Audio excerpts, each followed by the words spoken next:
According to official figures from the World Health Organization, homeopathy is the second largest medicinal system in the world. Millions of people worldwide have experienced benefits of homeopathy. Les bases scientifiques de l'homéopathie se sont développées depuis 200 ans environ et continuent à se développer et s'intensifier aujourd'hui. My name is Dr. Robert van Haselen. I'm an epidemiologist and a homeopath. Je suis le docteur William Suerinck, je suis psychiatre et homéopathe. Je suis le docteur Bernard Poitvin, je suis immunoallergologue et médecin homéopathe.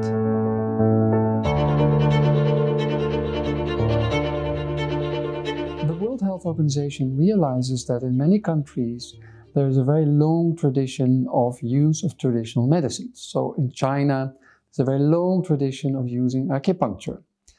Now, in Europe, there's a very long tradition of using homeopathic medicines.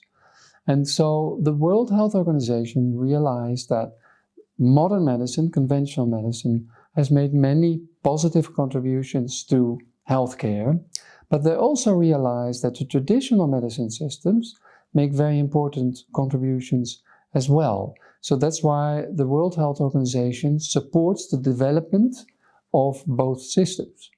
I think it's very important to have integrative medicine where you have the traditional medicine system working together with conventional medicine. Conventional medicine has given so many benefits, many benefits, but it's also clear that it's not a solution for all healthcare problems, for all complaints, or conventional medicine is only partially effective. In France, during their lifetime, 80% of all French people would have used homeopathic medicines at least once.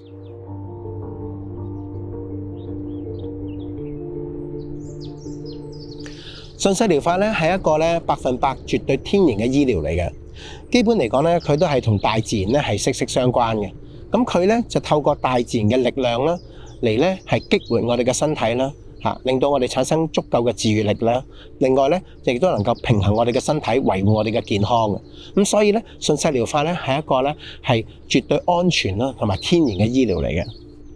順勢療法嘅療劑咧，佢嘅質素咧係完全取決於咧佢嘅母定，即係我哋叫 mother tincture。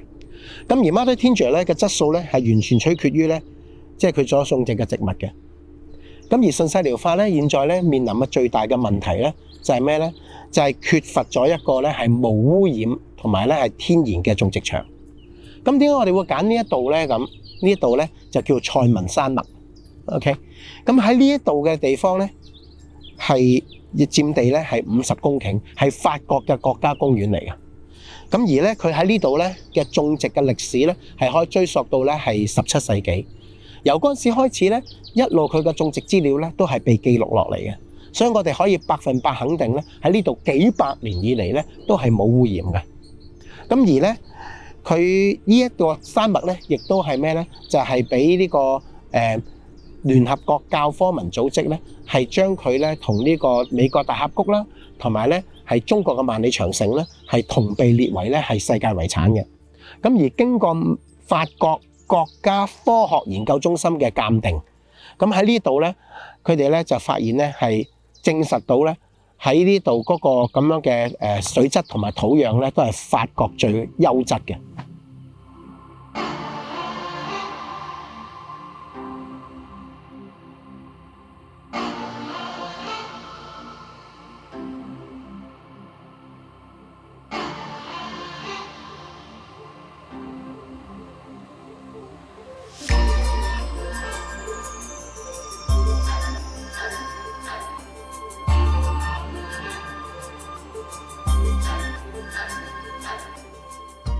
The traditional systems have two very important aspects. One is to stimulate the self-healing of the patient. So the idea is to use the forces that we all have, that when we have a little wound, our wound will get better. So the idea of the traditional systems is to tap into these self-healing forces. And the second element is that by doing so, the purpose is often to very much treat the patient, not just the symptoms. And so there is an element of individualization in how the treatment is adapted to each patient individually. Le principe de similitude nous apprend que toute substance capable de déclencher des symptômes chez un individu sain peut guérir les mêmes symptômes chez un individu malade. Je donne un exemple, avec le café par exemple. Si quelqu'un boit trop de café, il ressent un état d'excitation et d'insomnie. Eh bien, le café, en homéopathie, peut être utilisé pour traiter l'insomnie, voire l'excitation. Et pour donner un exemple simple, j'ai eu comme ça un jour un patient qui souffrait de troubles bipolaires et qui était en état maniaque, d'exaltation maniaque, d'excitation. Et pour plusieurs raisons, le médicament indiqué pour lui était Coffea, le café donc. Et je lui ai donc donné du café à dose homéopathique et tout est rentré dans l'ordre en 48 heures. Il a retrouvé complètement le sommeil, ce qui est un des problèmes des patients qui sont en exaltation maniaque.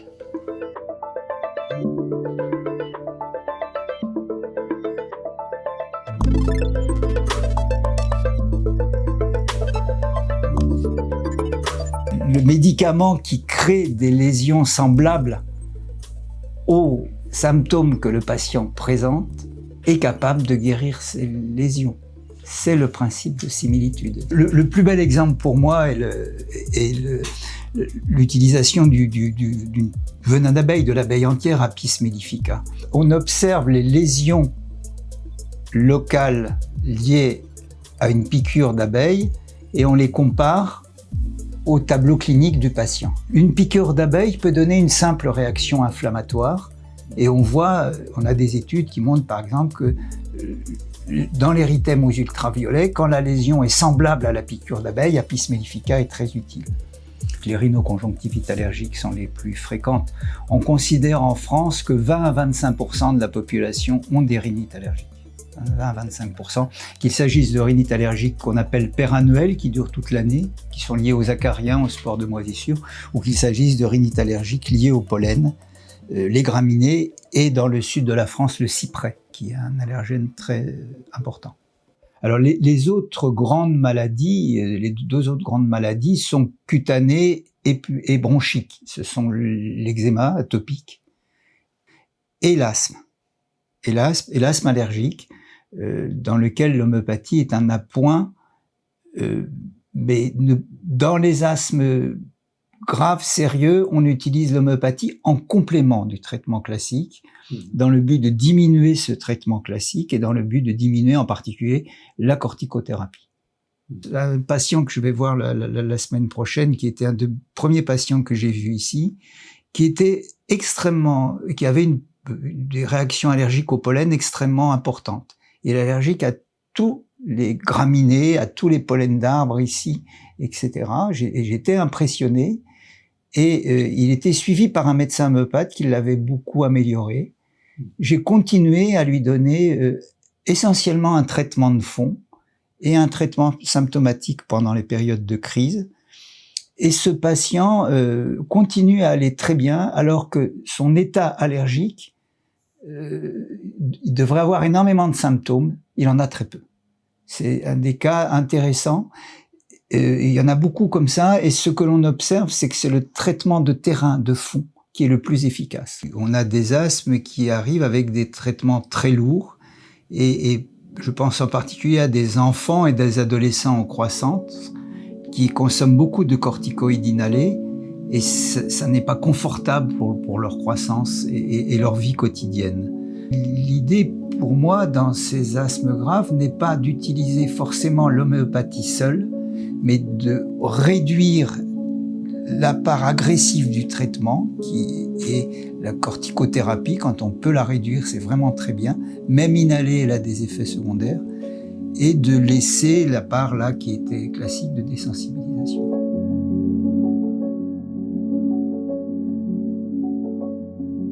信息療法嘅聯劑咧就係咁樣噶啦。首先咧將一份天象再加99份酒精混和之後咧就將佢震盪，咁為之叫1 C。再喺1 C 入邊咧攞一份出嚟，再加99份酒精混和再震盪，為之叫2 C。再喺2 C 入邊咧攞一份療劑出嚟，再加99份酒精，再混和，再震盪，為之叫3C，如此類推。我哋一般嚟講咧，用嘅聯劑嘅層級咧就喺30C 或以上嘅，咁所以咧順勢療法嘅聯劑咧並唔係1+1等於2咁簡單同埋膚淺嘅。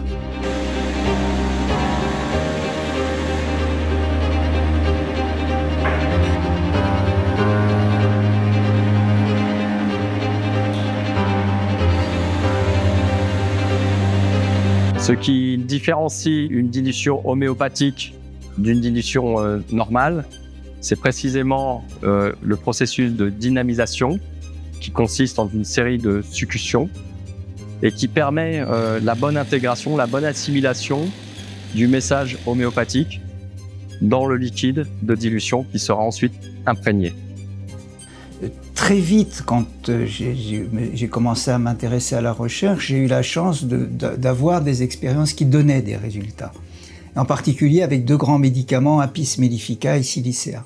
C'est-à-dire, je voyais des résultats être observés dans des études biologiques. Et on a commencé à étudier ce qui se passait dans les hautes dilutions. Et on a observé des modifications des signaux émis qui montraient qu'il se passait quelque chose en physique. Dans le champ de l'allergologie, on connaît les cellules qui sont impliquées dans les mécanismes et il y a des cellules sur lesquelles il est facile de travailler, qui sont les cellules sanguines, les basophiles. Donc, les études qui étaient faites, on utilise des basophiles, on les stimule par l'allergène en présence de produits homéopathiques ou en présence de contrôle.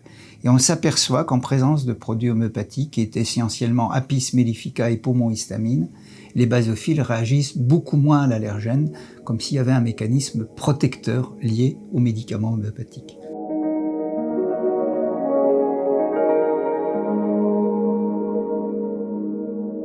Je m'appelle Vincent Pelazza et je suis vétérinaire et je suis homéopathe. L'homéopathie, je vous dis, en chronique, beaucoup de problèmes de peau, de problèmes respiratoires chroniques et de problèmes de comportement. Ensuite, j'ai aussi en aigu beaucoup de problèmes allergiques.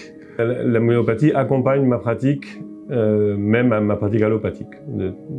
Quasiment toutes les pathologies, j'essaye de donner l'homéopathie en plus pour que ça guérisse plus vite et mieux.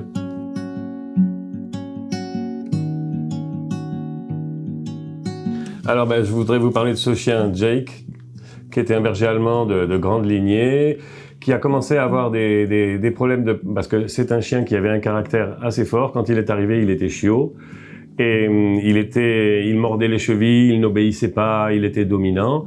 Les gens qui voulaient avoir des enfants ont dit non, mais on va le mater, on va le faire éduquer, on va le restreindre et on va le castrer. Ils l'ont castré à 4 mois.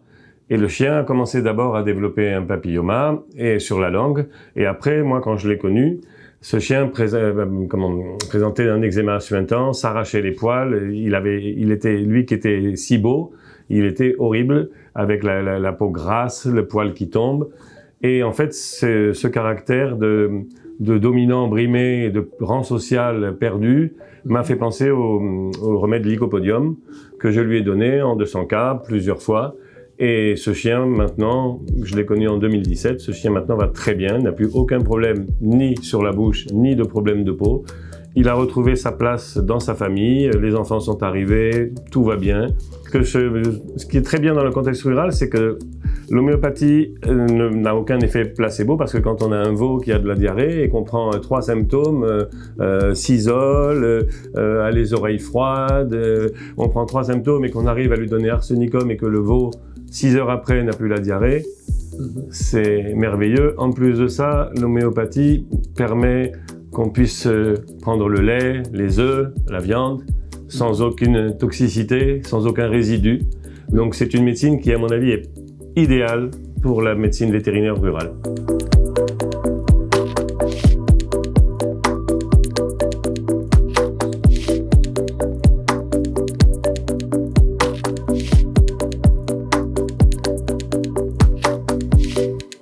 Just treating the symptoms sometimes helps in the short term, but in the long term, it doesn't solve the problem. So in the long term now, we have a lot of problems that the conventional medicines are not effective. And so that's why we need the traditional medicine systems such as homeopathy which have a different approach because, as I explained, the idea is to stimulate the self-healing forces, not just to attack the bacteria, but it's to stimulate the self-healing forces that will enable the body to fight the bacteria more effectively. Homeopathy was developed as a very elaborate system to look at also the mental and emotional symptom of the patient. So even if a patient has a physical complaint, like for instance pneumonia, and he's in bed ill with pneumonia, the homeopath would be interested also in the emotional state of the patient. So two patients with pneumonia one may want to be left alone, whereas another patient would seek the company and want company. And they may get two different homeopathic medicines. So the mental and emotional symptoms are very important as part of the individualization of treatment.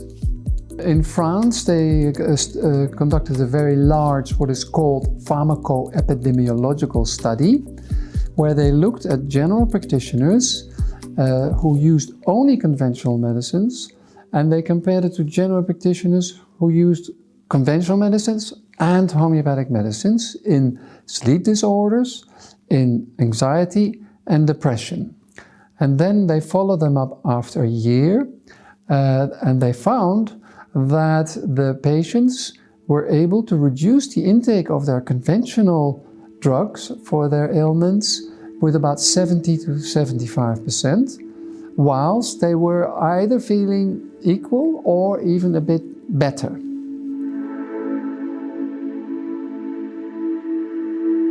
J'ai eu recours à l'homéopathie dans une période de ma vie qui est lointaine et pas très lointaine, puisqu'effectivement j'ai rencontré le docteur Suérin qui a 12 ans, qui m'a accompagné dans des troubles, on va dire des troubles personnels, dans le sens où je me refusais de prendre des antidépresseurs, on va dire de la médicamentation traditionnelle. Oui, dépression. J'avais des accès de violence, d'agressivité. Hein. J'ai été un sportif de haut niveau. Bon, j'ai été rugbyman. J'ai été un ancien rugbyman professionnel où j'ai eu une carrière assez écourtée par rapport à une grosse blessure. Et effectivement, on va dire une profonde dépression, une profonde frustration liée à le non-accomplissement de pour quoi je m'étais formé et battu depuis tout jeune. Et par les traitements, les entrevues régulières du docteur Suérin m'ont permis effectivement de rebondir et prendre conscience qu'il y avait autre chose. Et tout ça par l'homéopathie, effectivement. Et effectivement, ça me permet d'avancer, de passer des épisodes compliqués de la vie. Et ça a été extraordinaire, dans le sens où par une médicamentation naturelle à base d'homéopathie, j'ai pu avoir une vie décente. Je suis chef d'entreprise, père de famille. J'arrive à la cinquantaine où je suis mieux mentalement qu'à 30 ans, vous voyez.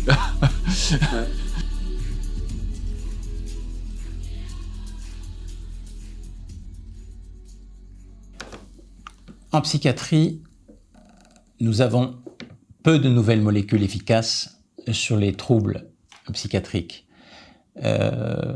depuis leur découverte dans les années 50. Et donc, par ailleurs, ces médicaments ont beaucoup d'effets secondaires. Et donc, c'est vraiment très intéressant de pouvoir utiliser de façon complémentaire ou de façon alternative, dans certains cas, quand les personnes ne supportent pas les traitements ou ils ne sont pas efficaces, d'utiliser l'homéopathie. L'or était connu depuis l'Antiquité pour avoir des propriétés dans le traitement, j'ai découvert ça récemment, dans le traitement de la dépression. Et en homéopathie, donc lors des expérimentations, on a pu découvrir que la prise répétée d'or pouvait provoquer des symptômes dépressifs graves et en particulier des idées suicidaires. Et donc, il s'avère qu'en psychiatrie, nous n'avons peu de résultats sur les états suicidaires. Il n'y a d'ailleurs pas de médicaments validés véritablement contre les états suicidaires. Et donc, c'est toute la possibilité d'utiliser de façon complémentaire, éventuellement, avec même des antidépresseurs, l'homéopathie. Donc, si les gens ont un résultat partiel et présentent une pathologie grave, il est évident et qu'on peut proposer un traitement qui est scientifiquement validé, je pense qu'il est bien de proposer un traitement de nature conventionnelle. Et ça ne me pose aucun problème de continuer à prescrire de façon conventionnelle un traitement psychotrope et en l'associant avec un traitement homéopathique qui va plutôt viser donc le terrain, c'est-à-dire la façon dont je souffre, la façon dont je fais ma maladie. Et ce qui est intéressant avec l'homéopathie, justement, c'est qu'on n'a pas de problème d'association médicamenteuse, on n'a pas de problème d'interaction médicamenteuse. L'homéopathie est parfaitement compatible avec la médecine conventionnelle, d'autant plus qu'elle agit dans un autre registre. Ce qui est intéressant, c'est que donc on est là dans une approche intégrative de la médecine, pour ce qui me concerne de la psychiatrie, et il s'agit de donner aux patients ce qu'il y a de meilleur finalement dans l'une ou l'autre des médecines. Dans les pathologies sévères où un traitement conventionnel est recommandé, il est important d'associer seulement le traitement homéopathique et le traitement psychotrope classique. L'exemple est très intéressant parce que c'est une patiente que j'ai suivie depuis 30 ans à peu près et qui présentait un trouble bipolaire extrêmement grave puisqu'elle était hospitalisée plusieurs fois dans l'année, chaque année, et avec des tentatives de suicide multiples, au moins 5 ou 6 graves. Et donc, on était obligé de lui donner chaque fois des quantités énormes d'antidépresseurs dans les états mélancoliques, dépressifs, et quand elle était excitée, exaltée, on devait lui donner des neuroleptiques, des antipsychotiques très puissants et pendant au moins 3 semaines pour pouvoir réguler l'humeur. Bien sûr, elle avait déjà un régulateur de l'humeur, mais il ne fonctionnait pas. Curieusement, donc, à partir du moment, il a fallu 2 ans pour que je trouve un traitement individualisé efficace. À partir de là, elle n'a plus jamais été hospitalisée et les quelques rechutes qu'elle a fait depuis 20 ans ont été enrayées en 48 heures avec l'homéopathie et toujours le même traitement. J'ai décidé avec elle de ne jamais arrêter le traitement régulateur, étant donné la gravité des états qu'elle avait traversés, moyennant quoi, depuis 20 ans, bien sûr, elle a été fragilisée par le traitement, mais elle va bien, elle a pu adopter un enfant, donc j'ai de ses nouvelles à peu près 1 fois par an. I think what we have to realize is that neither homeopathy nor conventional medicine is a complete solution. And patients simply want to get better. They want to feel that they are treated individually as a person, not just as a symptom. And I think, if homeopathy works together with conventional medicine, that will ultimately be part of the healthcare of the future, where patients will be very happy patients. 今時今日嘅 Lixing 咧，已經能夠完全掌控咧係整個療劑嘅生產過程㗎啦。咁我哋由種植啦、收割啦、製造 mother tincture 啦、加能啦、入口啦、順勢療法嘅教育啦，同埋療劑嘅處方啦，將療劑直接交到去病人手上邊嘅，確保你咧係能夠得到最專業啦、最優秀啦嘅順勢療法嘅處方，亦都能夠確保你咧係得到最天然啦、潔淨啦、純正啦，同埋最高質素嘅順勢療法嘅療劑嘅。嗱，主流嘅藥物咧嘅生產本身咧，亦都已經經常伴隨住沉重嘅環境負擔。國際製藥行業嘅碳排放強度咧，已經高於汽車行業㗎啦。而激素啦、抗抑鬱藥物啦，同埋抗生素嘅水源污染咧，已經蔓延去到北極㗎啦。而順應大自然嘅順勢療法咧，確實係一個可循環再生醫藥嘅最佳選擇嚟㗎。嗱，今日就等大家同我哋一齊將順勢療法加入到去到你嘅生活入邊啦。